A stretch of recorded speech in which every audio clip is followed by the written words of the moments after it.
Thank you for your time this morning. We appreciate you appearing before the committee. So thank you to you. We'll be now going to our second panel. So introducing our next set of witnesses, Peter Betts, who's an Associate Fellow at Chatham House and a visiting professor at the LSE, and for a long time was Senior Counsel to the Cabinet Office on COPs. Farhana Yamin, who is a lawyer and CEO of Track Zero, and the Vice Chair of Climate Vulnerable Forum Expert Advisory Group, and a Senior Advisor also to Systemic. Dr. Emily Schuckberg, who's the Director of Cambridge Zero and a Reader in Environmental Data Science at the University of Cambridge. And lastly, Dr. Jennifer Allen, who is a Lecturer in International Relations at the University of Cardiff. I think you've now all appeared on my screen. So I was a bit worried there. So we're delighted to have all of you with us this morning.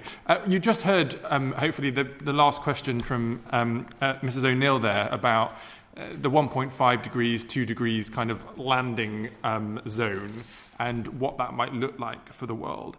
And Emily Schuckberg, if I come to you first, based on the emissions reduction pledges, the NDCs that we talk about in COP language, that have already been made, where do you think we're going to land? Are we going to hit 1.5, or are we landing more towards the 2+ degrees above industrial levels? Thank you. Yeah, so after the Paris Agreement, obviously all countries associated with that put in their pledges, and at the time it was estimated that meant that we were roughly on course for something like 3 degrees of warming by the end of this century. Now, more recently, we've had some really positive announcements coming from China, their announcements of net neutrality by 2060. We have a president-elect in the United States who is suggesting that he's going to try to encourage a net zero by the middle of the century target for the US. So if we start to look at the potential pledges and the pledges that are coming in now, then that draws that number down closer towards 2 degrees, but still quite a long way away from the Paris Agreement commitment, which, let's remember, was well below 2 degrees with an ambition to reach 1.5 degrees. And what does that mean in terms of kind of near-term impacts in the next 10 years? What does it look like for people when we talk about these temperature targets? Well, we're already seeing the impacts of climate change here and now today around the world in terms of extreme weather events, heat waves, floods. We've seen wildfires causing devastation around the world in Australia and in California in particular. The greatest concern, if we're in that sort of 2 degrees up to 3 degrees or potentially more zone, is that low-lying coastal zones and islands become uninhabitable, that will see inland flooding that is destroying lives and livelihoods, extreme weather resulting in the breakdown of critical services, in death and disease, in the breakdown of food systems, severe water shortages. And many of those things are associated with migration, but also with conflict. So it's actually, critical set of impacts around the world that can come together. But the other thing that's of a real concern, if we're starting to reach those higher temperatures, is the risk of really catastrophic and potentially irreversible changes occurring. And the sorts of things that we're concerned about there are the vast ice sheets that cover Greenland and West Antarctica. Those hold within them huge stores of water, meters of sea level rise equivalent. And if we look to West Antarctica, for example, I used to work for the British Antarctic Survey, and we've been a British Antarctic Survey together with other colleagues around the UK and in the United States have been conducting a field campaign looking at the Thwaites Glacier, which is a key part of that West Antarctic ice sheet. There's evidence that may already be in irreversible retreat. If that West Antarctic ice sheet collapsed, that would put us on course to many meters of sea level rise. There are other concerns, for example, about the melting of vast frozen stores of methane in the Arctic. Methane is a much more powerful greenhouse gas than carbon dioxide. So all these things become a greater risk at the greater levels of warming. Thank you. And Peter Betts, you were involved in a long time in advising ministers on these issues. What do you think would be an ambitious but realistic aim for COP26 to try to bridge this gap? Or you're on mute, Peter, I'm afraid. You'll just need to unmute yourself. So sorry. Morning and morning to everyone. So I agree with what Emily just said. I think the prospects for Glasgow and for raising ambition are much better than they were even 3 months ago. Slightly strange in this COVID world, but I think it's true. I think that the Chinese announcement is hugely significant. It's the first time that China has adopted a target which isn't just sort of the summation of what they're doing anyway, as it were. It's a top-down goal which is going to drive action in the Chinese system. So I do think that is very significant, as Emily said. I think the new US administration is very important, both because US is the second biggest emitter and will need an ambitious commitment, and because the US will use its heft, as it did before Paris, to put pressure on other emitters, its allies, to bear down on their emissions. I think the EU is in a pretty good place. And I think we'll adopt probably a 55% target later this month. So, and you've got countries like Colombia, who had a very modest intent for their NDC revision, for their target revision, has just announced a much more ambitious target than people thought. So, I think we can get a very substantial set of commitments in the right environment. We've seen the Chinese long-term goal. We haven't seen their NDC yet. That matters more than anybody else, of course. So, I think we can get a very substantial step up in ambition, and what we'll need is to, if we can't get all the way to 1.5 degree trajectory, what we need is to harness all those real economy trends the previous speaker referred to. We need to think about how we build pressure for urgent further action after Glasgow. And again, on the previous panel, it was suggested we ought to be focusing on 3 or 4 things, and trying to get those done really well at COP26. What would be your number one top priority in the context of your answer just now? So I do think NDCs are the most important, but they need to be tied with other action, which is going to accelerate further action. So, long-term goals are an important part of the picture, long-term net zero goals. I think that the work that Mark Carney has been leading on really internalizing risk into investment decision-making, I think that can have a huge impact, and we're seeing these shifts in decisions that are being made by companies and governments all the time. And I do think the big coalitions that have been put together on things like electric vehicles can have a powerful impact on mitigation. What we must not lose sight of course, is many vulnerable countries are extremely concerned about impacts on them. So we do also need a very strong resilience and adaptation package for those countries. And I think the UK has great strength, both in the public and private sector, in that area, and we should really exercise leadership in that space. Thank you for that. I'm going to come now to Paul Howell, please. Paul. Thank you, Chair. I'll start with yourself, Jennifer. What I'd like to talk around is, in terms of COP26, and what countries and country groups should the government be focusing on for its diplomacy? Is it the big movers, the Chinas and the States, or is it about full inclusivity, or is it something around the combination thereof? I'll let you talk from there, and then I'll come to others. Thank you, and good morning. It's about inclusivity. The phrase used very often in negotiations is that it's a party-driven process. So leaving out countries because we don't seem to think they're important, maybe small island states or least developed countries, can undermine the quality of decisions that are taken, but also undermine the likelihood that any decision will be adopted, because every country has equal say. All decision-making is done by consensus. So I would say certainly the Small Island States Alliance, AOSIS, least developed countries, and a coalition in Latin America called ILAC would be some key partners to work with. And can you see that as more important than hitting the big numbers of China and the US? Well, we're going to get China and the US regardless. They will certainly tell us what they think. And I think what they do matters extremely, and the relationship between those two countries matters. It was key to getting agreement in Paris.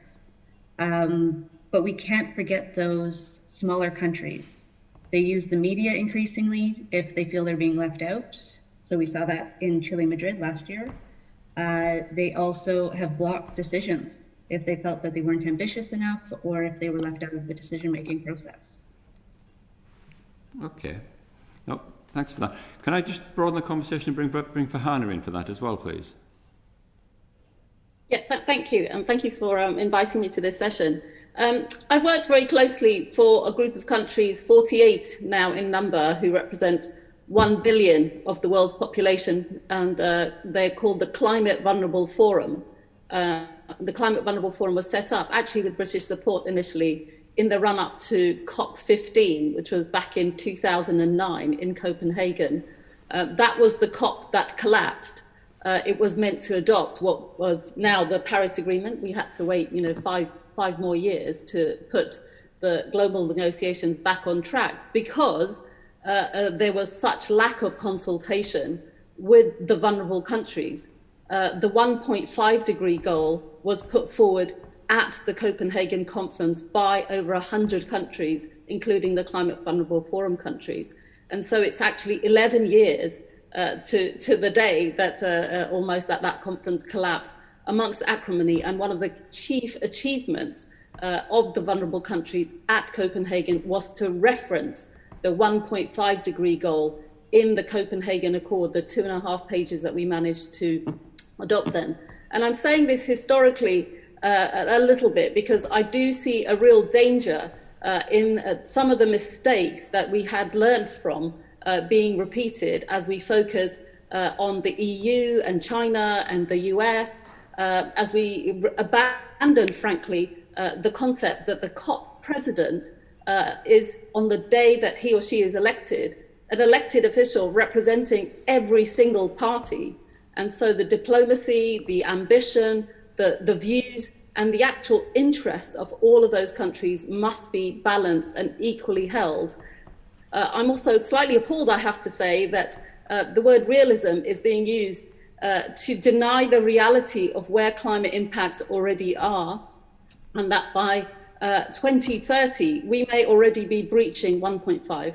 So I want to reference the IPCC special report, which spelt out, again, many, many years later, in detail, the huge impacts, as Emily's already outlined some of them, I won't repeat them, but except to stress two that are very critical right now, which is water security and food security. So in the short term, apart from the impacts that she suggested, over the longer term, such as sea level rise and collapse of major ecosystems such as the West Antarctic ice sheets and so forth, which we are imperiling as we delay and as we risk that narrow window of keeping to climate safety. And that is not a nice to have.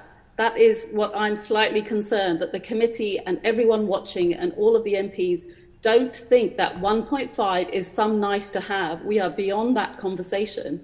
We need to understand that realism involves understanding why the world's scientists, why the world's ecosystem need 1.5, and that requires us to be at net zero around 2030. So my very simple, manageable landing point, as Claire put it, for COP26 is net zero by 2030 is the new 2050. So 2030 is the new 2050. So that's all you need to remember. We have to phase out, especially in the richer countries, basically by 2030. And I hope that the UK will put forward an NDC with a clear plan which shows it's on track in the interim, in this next 10-year period, which it currently isn't. I hope it will put forward and follow the Scottish lead and put forward a target of something like 75% reduction, which is what we need for the UK to be aligned with 1.5 and for to have credibility as a COP presidency. Thank you. Yeah, thanks, Fan. I'll come back to the NDCs in a second, but in the meantime, just want to continue just on the discussion about inclusivity, getting involvement, and just if I could move the discussion on, and I'll take a few words from Peter, please. Just with regards to the challenges that's involved in getting high ambition and support from all of these different blocks or bodies or individuals. How do you address all of the changes? I'll come to Peter, and I'll come back to Jennifer just to build back from where we started, if that's okay. I mean, just on, if I've understood the question. So first of all, on the sort of scale of the challenge, I definitely agree with Farhana that we need to keep temperature increase below 1.5 degrees. If you look at what that requires on UNEP sort of medium scenario, the world would need to cut their emissions by more than half from today's levels by 2030. Now, sorry, Peter, just to interrupt, we'll go all over the place in the subjects, but it's really about how do we get the different countries and different blocks involved in this? How do we motivate them to participate, as opposed to what the actual target is at this point in the discussion? Well, yeah. I think the EU is in a reasonably good place. Maybe not reducing by as much as Farhana would like, but I think they will have a big step up in ambition. I think we should work closely with them. And clearly, the new US administration is going to have to come up with an ambitious number for themselves. It looks unlikely the Democrats will take the Senate, so they're not going to be able to get sort of full legislation through as they otherwise would have done, but we need a very ambitious reduction from them. China, who is the biggest emitter, has announced this very promising and ambitious and positive step of a net zero goal by 2060. We don't know if that's greenhouse gas or climate or CO2. That sounds techie, but it's really important for the scale. So I think there needs to be a conversation between a continued conversation between the EU and China and the US with the UK. So we do need some bilateral conversations with some of the really big emitters. I completely agree with Farhana. We need to work closely with vulnerable countries, and the UK has done that a lot over the years, probably more than any other developed countries, I would say. My experience as leading negotiations for the EU was that if we didn't have the vulnerable countries in the room, we got a worse outcome for the climate, because the EU would essentially get squeezed between the EU and the big emerging economies towards a low ambition outcome. So we definitely need to work closely with the vulnerables, and that definitely means also responding on their asks and priorities. So I hope that gives a sense of how I think the UK from the outside should play it. Okay, I'll come back to you in a second, Farhana. I just wanted to hear Jennifer's take on that, just in terms of, because we started about making sure we get everybody involved. How do you think that can be best levered through the COP26 event? Previous presidencies have found it useful to engage their embassies quite extensively and have regular conversations with as many people in country as possible. I agree with Peter. Bilateral conversations with key countries and coalitions is useful, including, the French experience was also bringing in, at the time, Francois Hollande to be speaking with key countries and having a clear call with what's expected to bring countries up will be useful. Everyone is on board. They have NDCs. The question is, in what way we want those NDCs to be more ambitious. And that might be tailored to countries, because for some countries, it's unreasonable to be asking them to engage in reducing emissions when the key call really is building adaptive capacity. So working with those countries around that, I think especially in a post-COVID era, will be key. Different things for different places. Farhana, yes, if you wanted to come back in there very briefly. Yeah, engaging all of the countries means listening, and that is one of the key skills of a COP presidency. The developing countries are also looking to this COP for a full delivery of the finance package that was agreed in Paris and had the 100 billion pledge, basically, which has not been met and is still very inadequate from the point of view of only 20% roughly is going to adaptation, and a very small amount of that, only 14%, is going to least developed countries. Most of the money is still going on mitigation and to richer countries within the developing countries, middle income countries and so forth. So I think from the point of view of what is needed for countries to go away from Glasgow feeling that it was worthwhile to come and that they haven't come yet again to sign, frankly, a sort of another suicide note and applaud the COP for doing that. That is what the countries I work with felt at Paris, and the financial aspects, the inclusion of loss and damage in the Paris Agreement, and the raising of ambition parts of Paris is what gave them hope. So when they're coming to Glasgow this time, all of those elements must be fulfilled. All of the NDCs must be tabled. The fact that the UK, we still don't know when exactly they will table it and what exactly it is a source of regret, and has actually slowed down and confused the date by which everyone else is submitting their NDCs. So I think that diplomatically, the UK is not giving clear leadership signals. I was watched the ambassadors of the climate vulnerable countries and a very senior representative of the UK saying the timing of the NDCs wasn't important, it was their ambition. That's not the case. The Paris Agreement is very clear. The process for this year is very clear. Midnight, December 31st is the deadline. And that is what the vulnerable countries are asking every country to admit, the most ambitious NDC, because it's seen as a survival deadline. And it's not those countries that are not submitting their NDCs. It's the larger countries which before COVID struck had not raised their ambition and had not got the preparations in hand to submit their NDCs this year. So we've already had a 9-month delay, and that isn't a welcome delay at all. That is seen as an appalling delay that has happened, and it should be made good very swiftly with every single country submitting their NDC by December. Okay, I'd like to think that progress was made on that. I'll go through the NDCs now and then come back to another couple of points I had earlier. Emily, would you like to contribute to the view on NDCs in terms of the timing of things and the importance that the UK gets its leadership in place by establishing its position? Well, no, I mean, of course, the NDCs, as everyone has said, are critically important. And the UK, holding the presidency of COP, has a particularly important role in terms of setting its NDC. And of course, it will be the first NDC that we ourselves as a country have put forward outside of the European Union. So that also holds an important point. So I think I just endorse what everyone else has already said, that it is going to be a very important announcement, and that we show both fairness and ambition in terms of our commitment is going to be very important. And do you think that there's any policy changes that are going to be needed to make sure that we actually make whatever we put out there as a deliverable NDC target?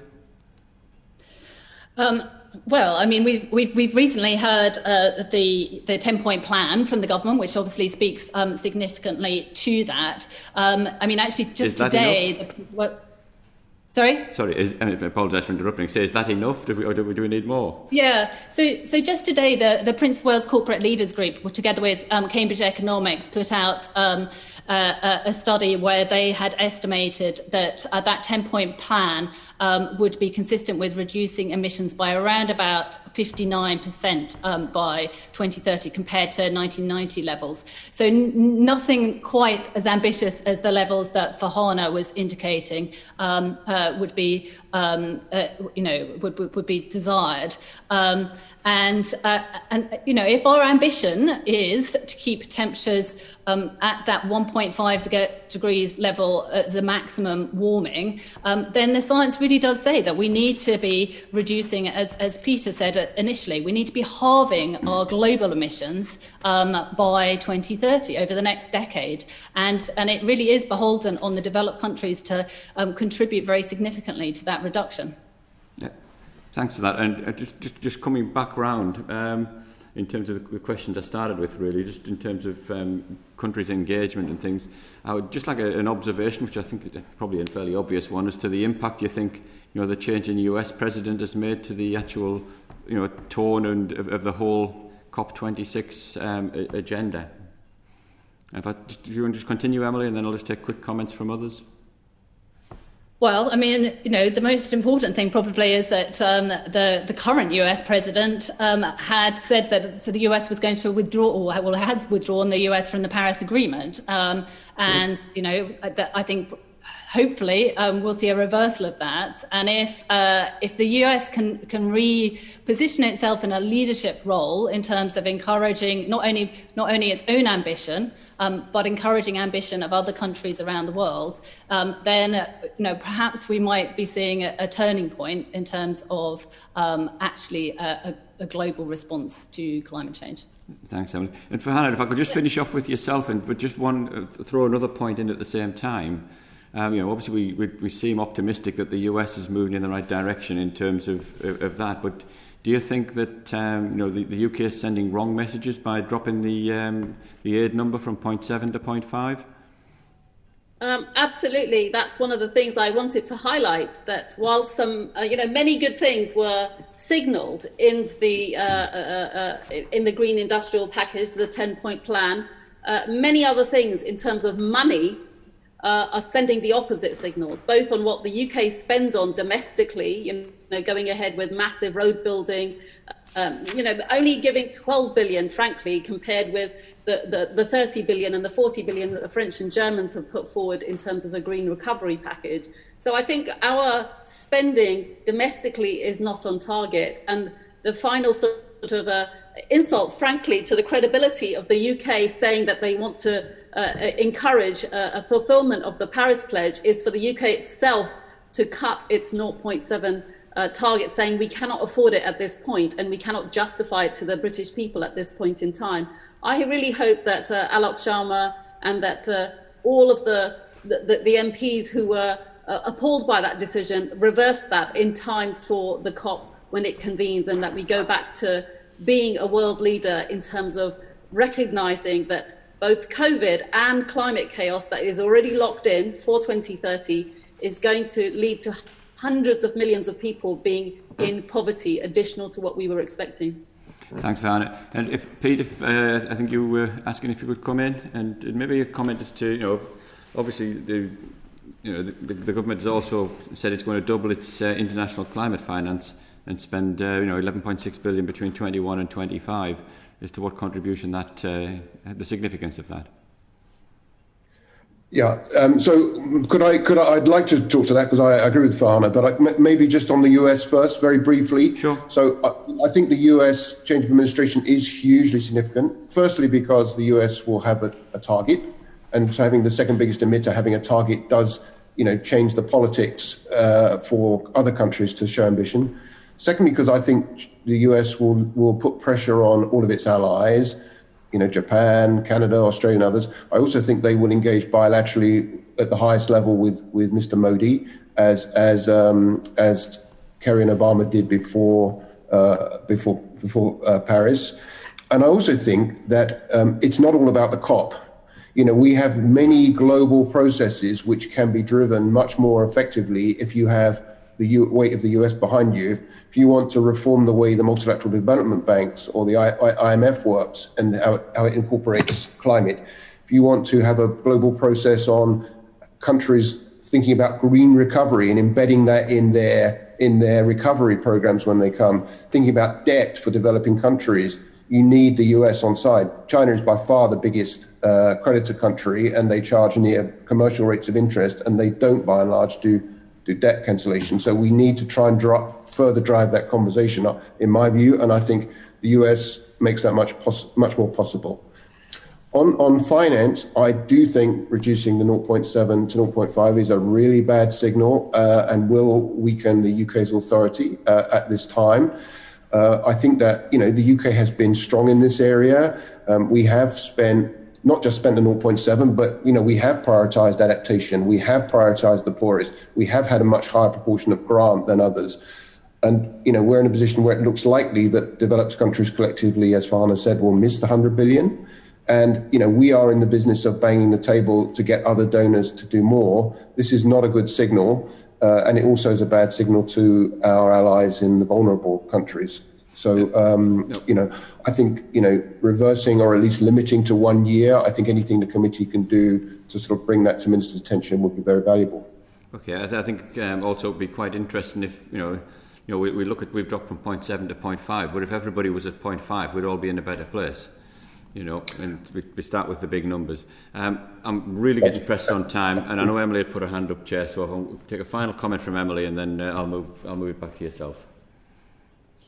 Yeah, I was just going to follow up a little bit on, we've been talking about green recovery, and I just wanted to emphasise that there's a lot of evidence now that investment in terms of green measures, as we're all, not just in this country, but around the world, looking to recover from coronavirus, brings significant returns. And so it's estimated that for each percentage point of GDP that you invest in green measures, you could be expected to ultimately receive 2 to 3% increase in GDP. And so and that rises because of the benefits in the short term in terms of green jobs, but also the benefits in the longer term in terms of increased productivity and investing in assets that are more sustainable and more resilient into the future.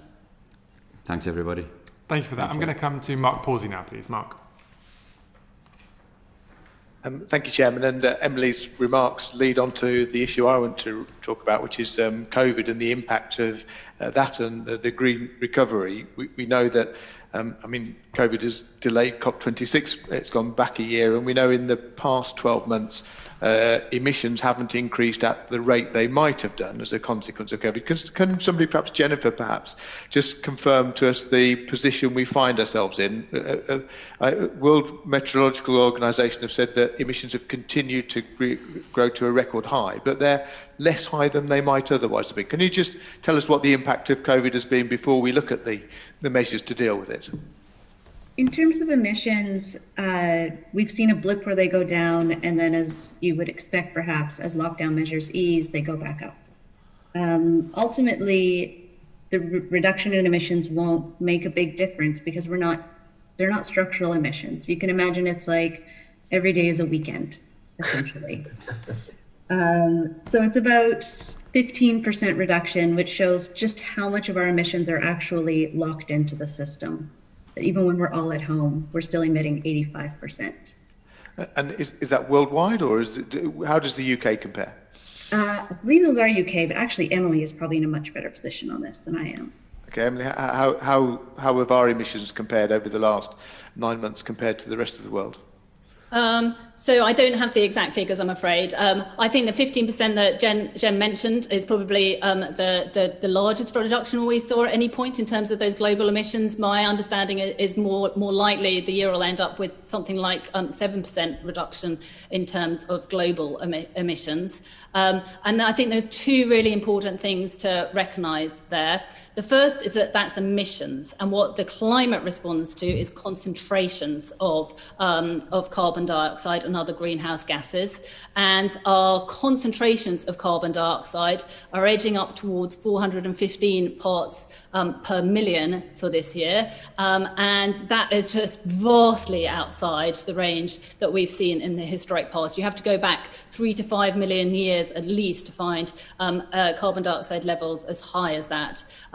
Continuing to rapidly increase. And the second important point is that sort of scale of emissions reduction is the sort of scale that we need to be having, not just in 1 year, but for every single year of the coming decade and beyond, if we are to be on course for reaching globally net zero emissions reductions by around about the middle of the century. And the challenge is going to be how we persist in those emissions reductions in a planned way rather than in the unplanned way that we've been experiencing over the last 9 months. And that really does mean that we need to be seeing structural changes that lock in those sorts of emissions reductions. Yes, and you spoke about that when you said that a green recovery would lead to a higher GDP than if we don't apply green principles, as the Prime Minister's brought forward his 10-point plan.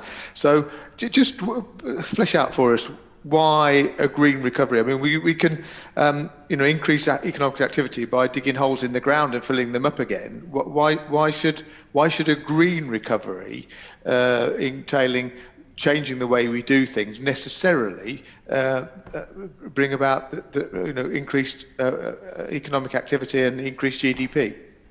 Well, I think the key thing that we're looking at in terms of a recovery, well, there's probably three things that I would say are really important. We want to create a more resilient future, because the last thing we want to do is set ourselves up for another one of the sort of disasters that we've seen over the last year.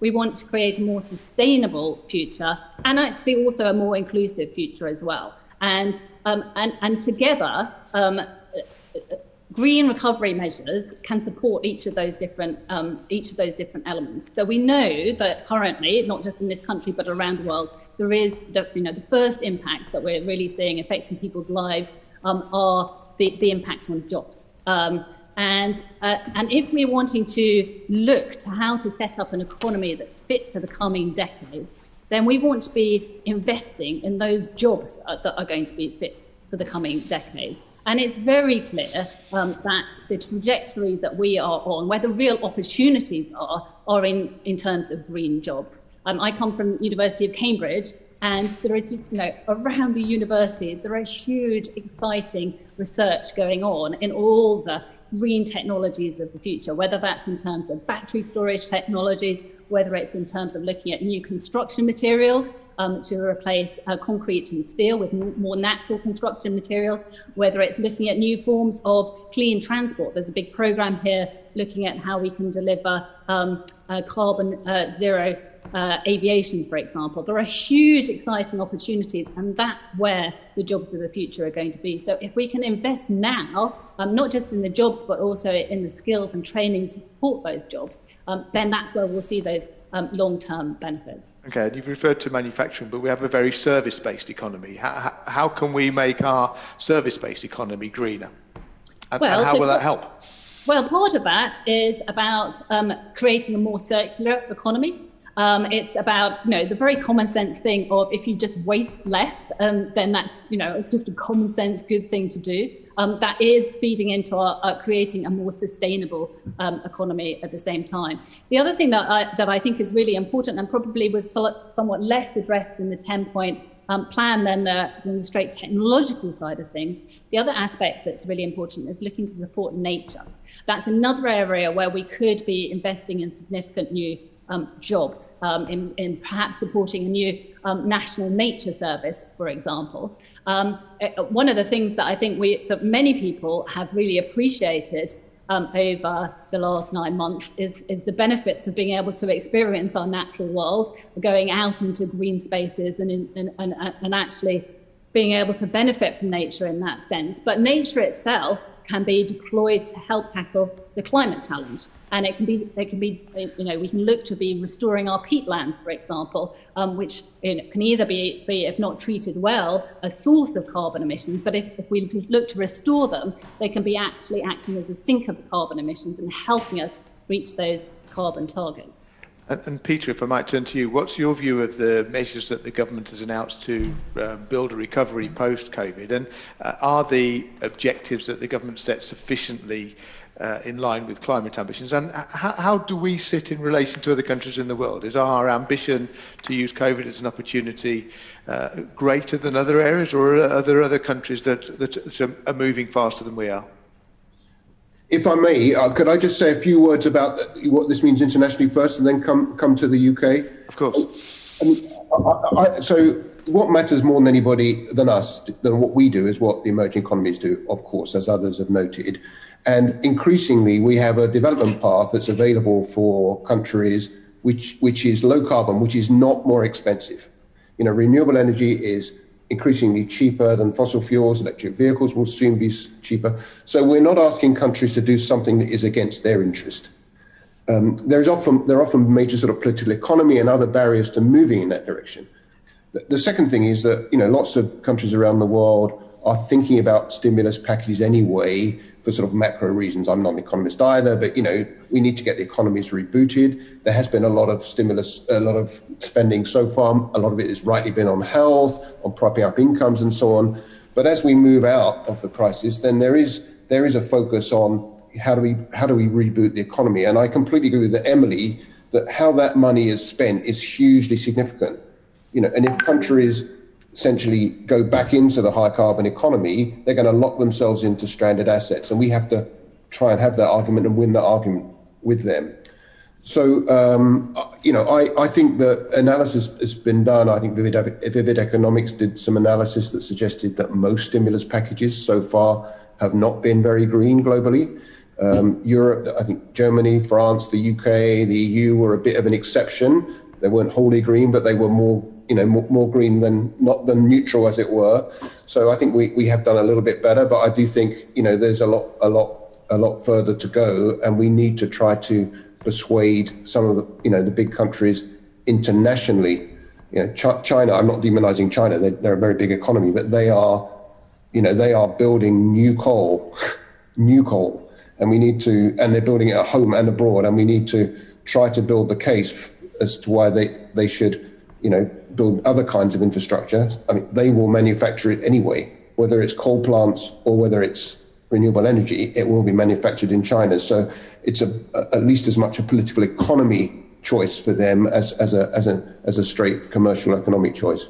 Okay, thank you. And I can see Farhana wants to come in. But Farhana, could I ask you this, really picking up on Peter's point there, how do we encourage developing economies and including China to go down a greener route? I mean, we can always say, look at us, aren't we wonderful, we're doing the right thing. But how could we get China to be investing in renewable energy to use more wind power than to encourage the development of coal as a fuel in the countries where they have their own country and where they have influence?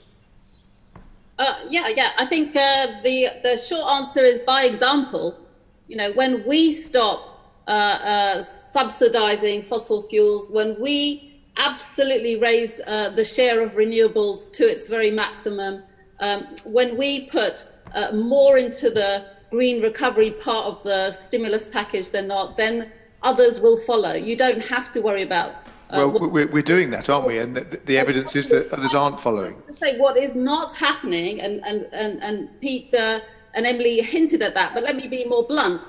Around double the amount of money is going into the dirty business as usual economy, the economy that has got us to the ecological precipice point. 205 billion is going to fossil fuel industries, broadly speaking, and 135 billion to essentially the clean economy. And so this is around the world? This is one of the trackings that's done. WRI have got more figures. So we are still going in the wrong direction very fast. So the point I wanted to make is actually we are still in the UK, I'm sitting here in London, at the heart of the global finance economy. We have a huge leadership role. I hope Mark Carney and many others who have been trying to get finance to essentially divest from the old economy and invest in the new economy will speed up that. And we have got to ask the City of London, we have got to ask our banking sector, we have got to ask our investment community to stop funding the dirty stuff ourselves. That includes our banks, that includes our CEOs, that includes our pension funds, that includes our local authorities. We have to do that. And the more we do that, the Chinese, they will follow.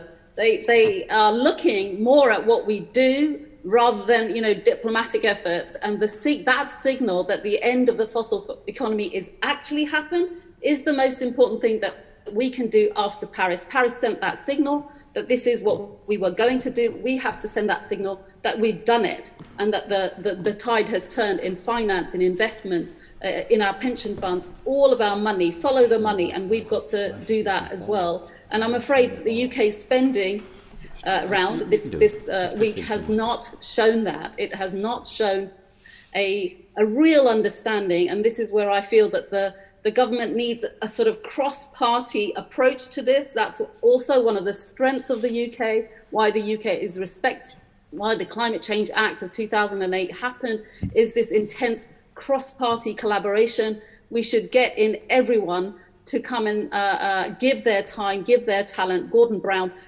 some of the Ed Miliband, some of the ministers who really played an outstanding role liaising with developing countries and understand global finance. Can support, I think, the UK presidency team really rally around and have a very different atmosphere from the kind of atmosphere that we had in Paris and Copenhagen. I feel at the moment, frankly speaking, that we are on a train crash to Copenhagen. We're going to miss the 100 billion target. we're going to miss the 2-degree target by miles actually. But you do accept that the UK... accept the reality that is facing vulnerable countries now of huge loss and damage mounting up and a massive debt crisis in the middle of it. Okay, but so it cannot be a successful outcome unless we really centrally understand the magnitude of that challenge. But you accept that the UK is travelling in the right direction. Is it other countries that you'd like to see do more? I think the UK isn't travelling in the right direction. It's going, we keep saying nice things like, we welcome this, we welcome that. But, it's too slow and it's too little and it's disjointed right now. And I hope that my testimony here can help ring the alarm bells of what the UK really needs to do to step up to this challenge. Okay, and back to you then, Jennifer. Is what the UK are talking about in the 10-point plan, is that as we've heard from Farhana, inadequate? I think what we need to look at is, rather than thinking about a 10-point plan that's disjointed from other announcements and other plans, is mainstreaming climate considerations across government and across the spending that we may need to do to restart. And isn't that happening already? Well, I'm not sure that the spending review necessarily supports that, given that we're building roads which create fewer jobs than, say, retrofitting homes to be more energy efficient. Doesn't building roads enable goods to get to market and stimulate employment and GDP? If they're open enough and we're not all stuck in our cars in a traffic jam. All right. Okay. Thanks, Jen. Thank you. I'm going to come now to Alexander Stafford. So, Alex, please, over to you. Thank you very much. Some questions to Emily. Really is about COP and public awareness of the importance of COPs. So, in your view, how much of the public do know about COP, and even more, how much actually care? Because we talk about it a lot, it's important to talk about it, but the wider public, what's your view on how they view COP? Well, I suspect that you don't need me to tell you that most people probably haven't even heard of COP26 or know what on earth it means. I mean, I'm sure that you all speak to your constituencies, and the last thing that they trips off their tongue is COP26. Whilst there's broad awareness in the public around climate change, and there was a recent survey by YouGov that said 87% of people said that they broadly understand climate change. When you start getting into the more jargon associated with it, so net zero, for example, many fewer people really understand what that means. Some 36% of people or something. I suspect that over this coming year, well, I certainly hope that over this coming year, then people will become much more aware of the fact that we in the UK are hosting the next big climate conference in Glasgow next year. It's quite evident, and I've conducted studies previously looking at how people receive most information, and media, of course, is a significant source of information for many people. The media, rather understandably, has been very dominated by stories of COVID over the last year. Let's hope that we're moving out of that, and we'll do over the coming months, and we'll see an increased focus around climate change. But there is very strong concern in the population around climate change, and that's undiminished by the current COVID crisis. So again, similarly, YouGov polling recently showed that 2/3 of the population say that they're as concerned, if not more so, about climate change in the context of COVID. Thank you. I guess the question is, do we need the public to be aware of COP26? Is it important in your view, or is it more, it's a nice addition because obviously it's nice to talk about climate change? Does it make a single bit of difference in negotiations going on, whether the public know or don't? I don't know. Who knows whether or not it makes any difference to negotiations. I think that what is really important, though, and it comes back to some of the points that have been made already about inclusivity, and actually some of the points that Claire Perry was making in her witness statement in the previous panel, that I do think it is really important that the broader public are included in these discussions. This is something that, as we full well know, is an issue that is going to affect all of society, and not just today's society, but future societies as well, that we ensure that that people in this country and around the world are represented and included in those negotiations that are going to be so central to shaping their futures is critically important from a fairness perspective, but also from an efficacy perspective. At the end of the day, these big, grand global targets are going to be implemented on the ground in communities, affecting people's lives and livelihoods. And so it is essential that people are involved in the decision-making associated with that. Yeah. I think looking back to other big events we've hosted recently in the UK, the Olympics being the obvious one, there's always around the Olympics, there's a big buzz about the legacy of the Olympics and the why we're doing it, and there's that big train. Is there going to be a legacy in the UK anyway on the public's engagement with climate change? And should that be a key aspect of how the UK engages with COP26? Should there be a sort of legacy, and what should that be? I think there's a huge opportunity for the UK to use this, and it would be, if we weren't delivering that associated with hosting the COP, then I think we would be really missing something. In the university sector, and Jen can speak about this as well because she's part of this, we've created a network of UK universities to help support our activities over in the run-up to COP26, and we hope actually beyond that as well. And one key element of what we're doing there is focusing on wider public engagement, recognising that universities across the country are very important parts of their communities in the towns and cities in which they're located. And so we have been looking at what, over the course of the next 12 months, what local engagement activities we can help support to bring in a much wider community. In Cambridge, we just hosted it was virtual, unfortunately, but a virtual climate change conference where we had a huge number of community groups engaged in that. There was a huge interest from the community to be engaged and talking about these issues. So I really hope that this is an opportunity. And the other voice that I think is really critically important that we're similarly actually trying to empower through this universities network are the youth and student voices. We've seen in this country and around the world how much enthusiasm there is from young people to make their voices heard around this topic, which of course is so central to their futures. And so I think making sure that we are engaging them, but more importantly, empowering them to make sure that their voices are heard in the run-up to this is also, this big climate conference is also really important. Great, thank you. And I think add one example. So, although most of my life has been in these COP meetings, the biggest learning that I've done in the last year is to support community-based groups taking forward climate action, not just education and not just through campaigns, and to embed that in the high streets. So in Camden, we, with the support of Camden Council, took over a disused cafe and converted it into a pop-up climate action hub, which brought together the social justice people. It brought together all of the local groups. And I think that model, which is called Think and Do, because everyone has to think and do something differently, is a really good example. And Camden have said that they will roll it out across the whole of Camden. But I would like the UK as a legacy, every high street and every village should have a think and do space where climate action, social action come together and people discuss that. That would be a fantastic legacy for every single high street to reflect what Paris and the Sustainable Development Goals mean over the longer term, and for the COP26 not to just come and go as a sort of circus and leave nothing behind, but that we should embed climate emergency actions on our high streets, converting disused premises, which will also create a local sense of community as well as local jobs. So that's what we're trying to do, and I hope that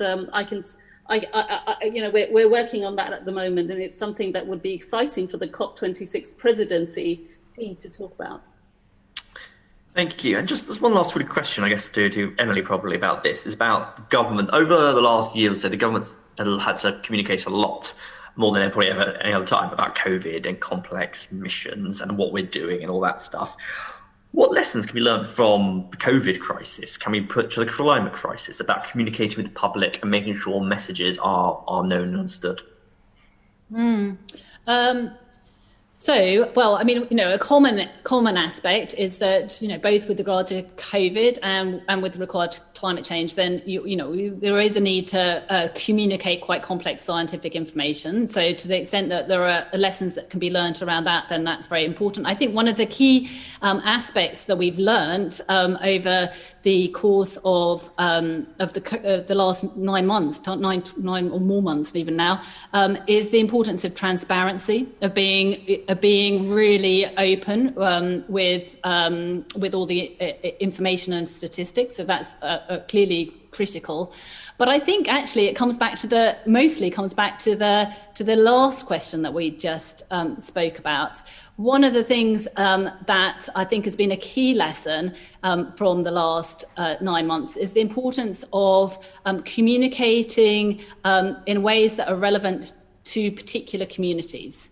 And I think that, and really engaging those communities in the decision-making process, as we've just been discussing. So much of how we actually go about implementing climate change is going to be down at a local community level, as Farhana has just been giving some examples of. And so I think that bringing that communication down to that local level is going to be a key element of how we effectively deliver net zero as a country. And so if there's a key lesson from the last few months, I think it's probably that. Great, thank you very much indeed. Thank you. I'm going to come to Alan Brown now, please. Thanks, Dan. If we go back to the practical preparations and coordination for the COP26 conference, and Jennifer, if I come to yourself, do you think the presidency is on track with its practical preparations for the conference? And is there anything particular that would maybe give you cause for concern? Well, that's definitely, I'd give a different answer a few months ago. It's a very difficult thing to do right now because these COPs involve 25,000 people or more. And people coming from all around the world, not just diplomats that could easily be vaccinated, but community leaders, mayors, business leaders.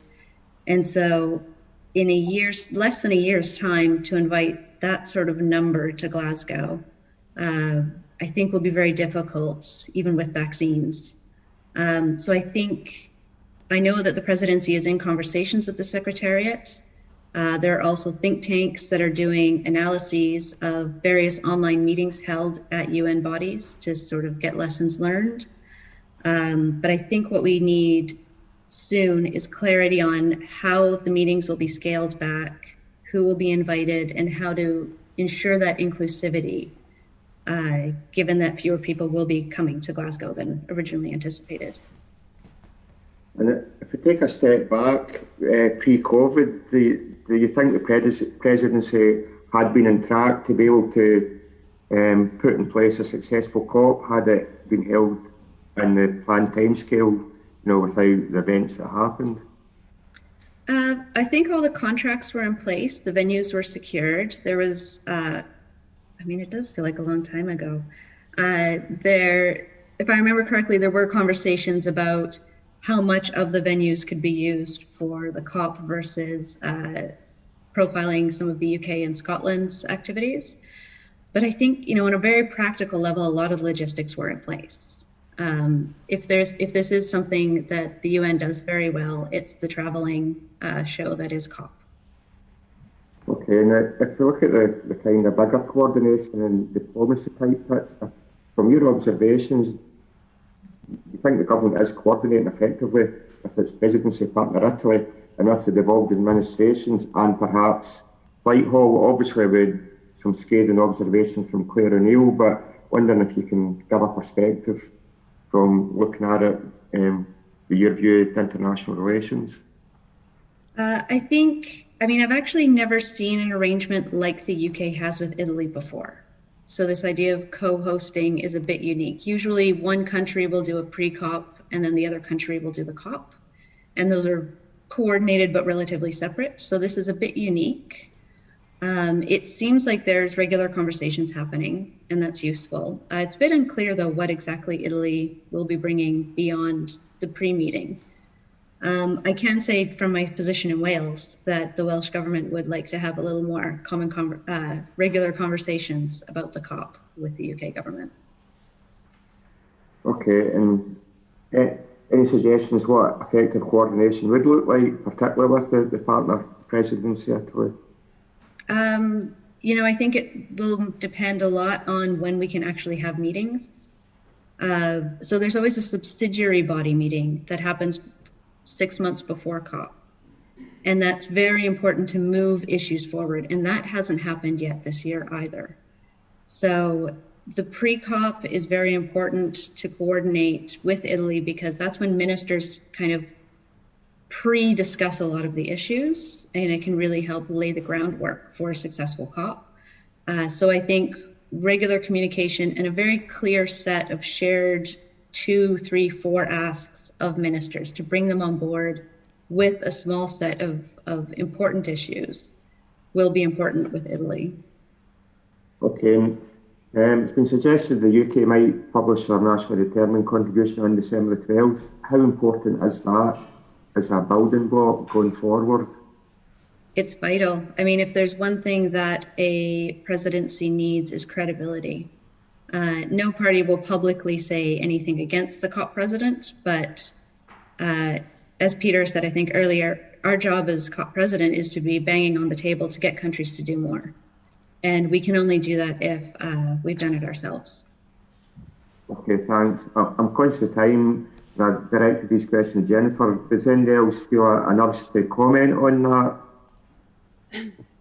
Hannah? Yeah, well, I've been to 22 of the last 25 COPs, including the first COP, and it's normal for there to be, coordination issues, turf issues, ego issues. So we shouldn't beat ourselves too much about that. I think the most fundamental thing is real leadership means listening to what those 194 parties want to happen at this COP, and to recalibrating and rebalancing the agenda, the official agenda, as well as the thousands of people who are contributing in other ways, including, CEOs, the finance industry, and so forth. And I think that it's not clear to me that the UK presidency currently has a handle on what is the official core business of the COP this year that it must deliver, what it has to get right and hand over to essentially what will be the African presidency and the Asian presidencies that will come in COP27 and COP28. No COP presidency ever solves all of the issues that require attention. And I think I'm not sure that they've got a real handle on that. And I think the core thing that people are looking for is the NDCs, which are supposed to be admitted by the end of this year. And if those are not adequate, which will be shown in February of 2021 in the synthesis report that the Secretariat has, what is it that the UK presidency will be able to do to put us on track to the Paris goals, finance, adaptation, and ambition towards 1.5 and the 2-degree target? So that for me is not clear that they really understand what to do in February of next year and the run up to the pre-COPs and the subsidiary body meetings. Why do we need heads of state? Is it that they're going to increase their own NDCs that they submitted 9 months ago, or are they going to launch yet more new things? Are the market rules, essentially the market-based mechanisms, that are they going to negotiate those? I don't think so. Are they going to put more money on the table? It's not clear to me that the presidency team at the moment really understands those very big picture things. And I kind of feel, as an outsider, from what it looks like to us vulnerable country folks, that people are waiting really for the Brexit to happen before figuring it out, and that will be leaving things quite late. And I hope that there's not a second to lose, and that the December summit, which is coming in 2 weeks' time, helps give a real clear vision of what the UK will be doing in partnership with Italy. I think we need the Italians, because frankly, this will be the first time next year where we have to do so much of the diplomatic heavy lifting on our own and not with the EU. And that is an additional challenge. So the quicker they can work out that relationship with partners, the better. Okay, and when is too late then? You're talking about February being critical. When is too late to actually pull things together in terms of these vital negotiations and understanding what the key asks are? Back to you, Farhana. I think things will be a lot clearer when we get to February and March. There's many more diplomatic meetings that are smaller that take place that are usually on the diplomatic calendar. And it will be absolutely vital to bring the vulnerable countries, broadly speaking, 100 countries, into the heart of the negotiations, because they're the ones who, in the end, push for the highest ambition. They are, the canary in the coal mine. It is they who have the ecosystems that are most critical. And so they are the driving force of the credibility of the process. So if they're not included, and if the issues that they're raising right now are not included and discussed in those meetings, then I think this inclusivity narrative will fail. Just one example. So again, the 48 countries of the Climate Vulnerable Forum, chaired by Bangladesh, is prioritizing loss and damage as a major topic for COP26. The Youth Coalition, which just had its mock meeting now, have written a letter. This is the global youth of the world, saying the same thing. So when I say that the most important thing right now is for the presidency team to be listening, that is what they should be hearing and thinking, how can we act on those demands? How can we make sure that we hear that demand and that we do something about it? We put it on the agenda, we make some progress to it, we hand over stuff to COP27 and COP28 that we can't manage to do at COP26. And I don't really hear that at the moment. I hear a kind of climate realism denial that 1.5 is still a nice to have and that it doesn't really mean anything, and a denial of the impacts that are already being felt in those countries, which will be compounded by what they are facing with the debt crisis, frankly, that is coming up, and the loans that they are going to have to start paying back. So those are the things which I feel need to be at the front and center of the diplomatic work right now, between now and March, and then we'll get to the technical negotiations in June, and I'm sure that there'll be many fights, but things do bed down, and I think it's still early days. But the COP team, I think, have all our support. They have all of the support of all of the parties, and they represent and are the officers of all of the parties. That's what I want to stress again and again. They have. Thank you, Farhana. I'm sorry, we are officially running over on time, and I think Peter wants to come in. So, Peter, you've got about 30 seconds, maybe a minute. Okay. So I agree with much of what Fiona says, but look, two things I think it's really important to understand about the COPs. The first thing is, these targets from countries may well have been put forward well before the COP. Now, I was the EU negotiator when we with the vulnerable countries wanted an ex-ante assessment, what was a fair contribution. We wanted a negotiation about draft NDCs that countries put on the table. We were fundamentally knocked back by a combination of the big emerging economies, the US and others. So, what we've had in the first round was NDCs put forward well before the COP, and that's it. So I think it would be great if we could get some kind of conversation about a collective ambition raising during the course of 2020 and 2021 rather, on the basis of the draft NDCs. I think that would definitely need a sustained push from vulnerable countries for that really to happen, because the big economies in the past, particularly big emerging economies, have been emphatic that once they put their number out, that's it. Second point I would make is, and that does have implications for the COP. A lot of the action could be over well before Glasgow happens. The second point I would make about the COP is it's not just about, having the COP presidency should not just be about the COP itself. It should be about how you use the platform and the authority that you have as COP president. The UK also has the G7 presidency next year. Our partners, Italy, have the G20 presidency. We've got the scope to push some really big issues particularly if there's a positive US, in other fora. Some issues are better pursued in non-COP fora. If you want to talk about, debt, as Farhana mentioned, I agree with her, it's probably not something you're going to make most progress on in the COP. It's a finance minister's issue. If you want to have a process about green recovery and how you really get finance ministers to think about how they embed these considerations in their recovery programs, you need a finance ministry process. I completely agree with Farhana. We need to make sure vulnerable countries are part of all these countries in different configurations. But when Claire talks about trying to make the COP be the vehicle for everything, I'm not sure that's the right track. I think that there's really significant real economy action happening. Is that going to be accelerated by making it into another COP process?